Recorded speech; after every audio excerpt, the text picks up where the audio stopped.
अस्सलामुअलैकुम viewers, welcome back to quick cooking by Sara. आज हम आपके लिए लेकर आए हैं सर्दियों की ख़ास सौगात, गाय के पाए की रेसिपी। गाय के पाए सर्दियों में बहुत ही ज़्यादा फ़ायदेमंद होते हैं। इनकी तासीर गर्म होती है और इनके अंदर बहुत ज़्यादा ताकत होती है। तो आप लोग ये रेसिपी ज़रूर ट्राई कीजिएगा। इसके लिए हमने 2 अदद गाय के पाए ले लिए हैं और इनको हम गर्म पानी से अच्छे तरीके से धो लेंगे, ताकि इनके ऊपर जो भी थोड़ी बहुत गंदगी या इस पे अक्सर बाल लगे होते हैं वो अच्छे तरीके से साफ़ हो जाएं। पाए पकाने के लिए हम कुकर का इस्तेमाल करेंगे।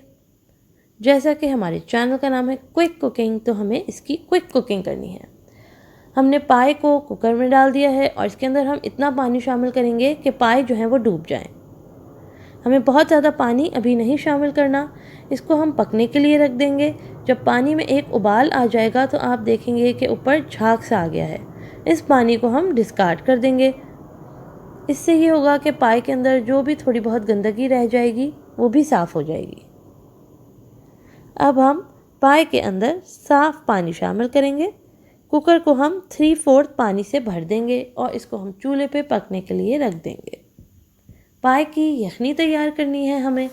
इसमें हम 2 टेबलस्पून साबुत जीरा और साबुत गरम मसाला शामिल कर देंगे। 2 पत्ते तेज़पात के डाल देंगे और 2 टेबलस्पून अदरक लहसुन का पेस्ट शामिल कर देंगे। इन तमाम चीज़ों को हम अच्छे तरीके से मिक्स कर लेंगे। जब इसमें उबाल आने लगेगा तो हम कुकर के ढक्कन को बंद कर देंगे और जब कुकर की सीटी बजने लगेगी तो हम इसको 2.5 घंटे तक मीडियम आंच पे पकाएंगे, ताकि यखनी जो है वो अच्छी सी तैयार हो जाए।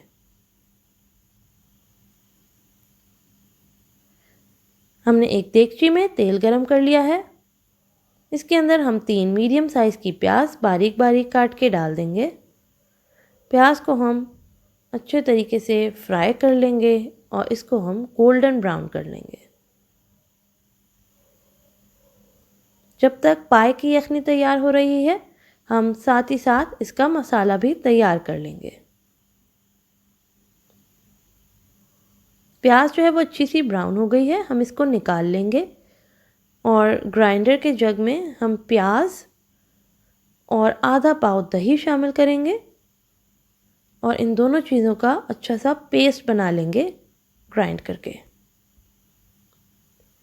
देगची में जो तेल है इसके अंदर हम 1 टेबलस्पून साबुत जीरा और साबुत गरम मसाला शामिल करेंगे और चूल्हे को ऑन कर लेंगे। इसको हम कड़कड़ा लेंगे। जब ये ब्राउन होने लगेगा तो हम इसके अंदर दही और प्याज का मिक्सचर शामिल कर देंगे। इसको अच्छे तरीके से मिक्स कर लेंगे। अब हम इसमें सारे मसाले शामिल करेंगे। नमक हस्बे जायका, धनिया पाउडर 4 टेबलस्पून, लाल मिर्च पाउडर 3 टेबलस्पून, गरम मसाला पाउडर 1 टेबलस्पून और 1 टीस्पून हल्दी पाउडर। नमक और लाल मिर्च आप अपने टेस्ट के हिसाब से कम या ज़्यादा कर सकते हैं। वैसे इस तरह की डिशेस में नमक मिर्च थोड़ा ज़्यादा ही अच्छा लगता है। अब हम अच्छे तरीके से मसालों को मिक्स कर लेंगे। इसमें थोड़ा सा पानी शामिल करेंगे और इसको 4 से 5 मिनट के लिए ढक के पकाएंगे, ताकि दही और मसालों का कच्चापन जो है वो ख़त्म हो जाए। हमने ज़्यादा पानी शामिल नहीं करना। अब हम इसको ढक देंगे और 4 से 5 मिनट के लिए पकाएंगे। मसाला जो है वो हमारा तैयार हो गया है, तेल ऊपर आ गया है और बहुत अच्छा सा ये भुन चुका है। अब हम चूल्हे को बंद कर देंगे।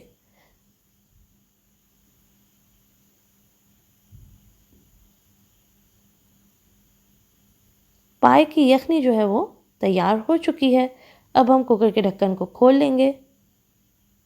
पानी जो है वो तकरीबन आधा हमारा खुश्क हो चुका है। यखनी अच्छी सी तैयार हो गई है और पाए जो हैं वो गल गए हैं।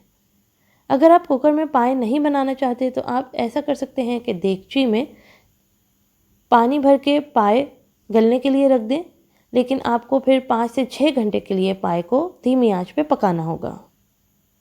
इसमें टाइम थोड़ा ज़्यादा लगता है। अब हम यखनी के अंदर वो मसाला शामिल कर देंगे जो हमने बना लिया था और चूल्हे को ऑन कर देंगे। इसको हम मिक्स कर लेंगे और इसके अंदर आप चाहें तो 3 से 4 हरी मिर्चें काट के डाल दें। अब हम मसाला यखनी में शामिल करने के बाद इसको मज़ीद 1 घंटे तक पकाएंगे। अगर आपको शोरबा थोड़ा ज़्यादा गाढ़ा चाहिए तो आप इसको थोड़ी देर ज़्यादा पका सकते हैं। वैसे पाए का शोरबा थोड़ा सा पतला ही होता है। ये देखिए पाए हमारे बिल्कुल तैयार हो गए हैं। मज़ेदार पाए बिल्कुल रेडी हैं। अब हम इनको डिश आउट कर लेंगे। आप इनको हरी धनिया और हरी मिर्चों से गार्निश करें और इनके ऊपर नींबू छिड़क के खाएं। आप इसको गरम गरम नान इस शोरबे के अंदर चूर के खाइएगा। देखिएगा आपको कितना ज़्यादा मज़ा आएगा। आप लोग ये रेसिपी ज़रूर ट्राई कीजिएगा और हमें फीडबैक दीजिएगा कि आपको ये रेसिपी कैसी लगी। मज़ीद मज़ेदार वीडियोस के लिए हमारे चैनल को सब्सक्राइब करें, बेल आइकन को प्रेस करें, लाइक, कमेंट और शेयर करें। Thanks for watching.